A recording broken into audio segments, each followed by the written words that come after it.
અને હવે સમાચારો જોઈએ વિસ્તારથી। પાટણ એસટી ડેપોમાં પાર્ક કરેલી બસમાં અચાનક આગ લાગી। રાધનપુરથી હિંમતનગર રૂટની બસમાં આગ લાગી છે। શોર્ટ સર્કિટના કારણે આગ લાગી હોવાનું પ્રાથમિક અનુમાન છે।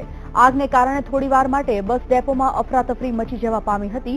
જો કે ફાયર બ્રિગેડે ઘટના સ્થળે પહોંચી આગ પર કાબુ મેળવી લીધો હતો।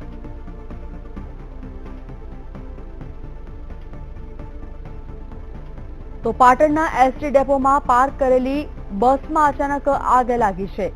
આગ લાગવા પાછળના કારણ શોર્ટ સર્કિટ માનવામાં આવી રહ્યું છે। રાધનપુરથી હિંમતનગર રૂટની બસમાં આગ લાગી છે। શોર્ટ સર્કિટને કારણે આગ લાગી હોવાનું પ્રાથમિક અનુમાન છે। આગને કારણે થોડીવાર માટે બસ ડેપોમાં અફરાતફરી મચી જવા પામી હતી। જો કે ફાયર બ્રિગેડની ટીમ ઘટના સ્થળે પહોંચી આગ પર કાબુ મેળવી લીધો હતો।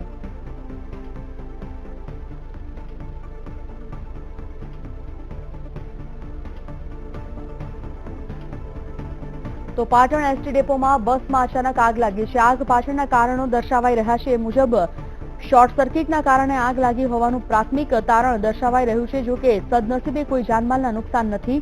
અચાનક લાગેલી આગ બાદ થોડીવાર માટે એસટી ડેપોમાં અફરાતફરી દોડધામ મચી ગઈ હતી। જો કે તાત્કાલિક આગ લાગ્યા બાદ ફાયર બ્રિગેડને જાણ કરવામાં આવતા ફાયર બ્રિગેડની ટીમ ઘટના સ્થળે આવી ગઈ હતી અને આગ પર કાબુ મેળવી લેવામાં આવ્યો હતો। તે દરમિયાન ત્યાંના હાજર રહેલ લોકોએ પણ પાણીનો મારો ચલાવ્યો હતો અને આગ બુઝાવવાના પ્રયાસોમાં લાગી ગયા હતા।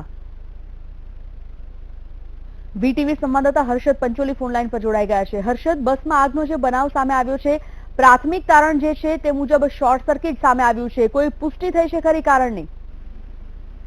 સંજીવની, ચોક્કસ આપણે જણાવું કે સવાર વહેલી 5 વાગ્યાની ઘટના છે, જેમાં રાધનપુરથી હિંમતનગર જતી બસ જે હતી તે પાટણ એસટી ડેપોના પોતાના નિયત સ્થળે ઉભી હતી, જેમાં એન્જિનમાંથી ધુમાડો આવતા જોતજોતામાં સમગ્ર બસમાં આગ લાગવા પામી હતી।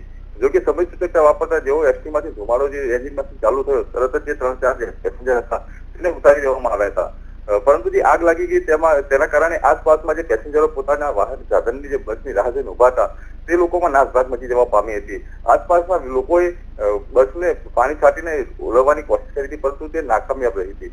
ઘટનાની જાણ પાટણ ફાયર ફાઈટરને થતા તે તાબડતોબ આવીને આગને ઓલવી હતી, પરંતુ જે ફાયર ફાઈટરના કર્મચારીઓ છે તેઓનું જણાવવું છે કે આ જે ઘટના જે છે તે કદાચ શોર્ટ સર્કિટથી લાગી હોય તેવું જાણવા મળી રહ્યું છે। જી સંજીવની, પરંતુ મોટી વાત એ હતી કે આ ઘટનામાં કોઈ જાનહાનિ નથી, તે એક રાહતના સમાચાર કહેવાય। બિલકુલ હર્ષદ, આભાર।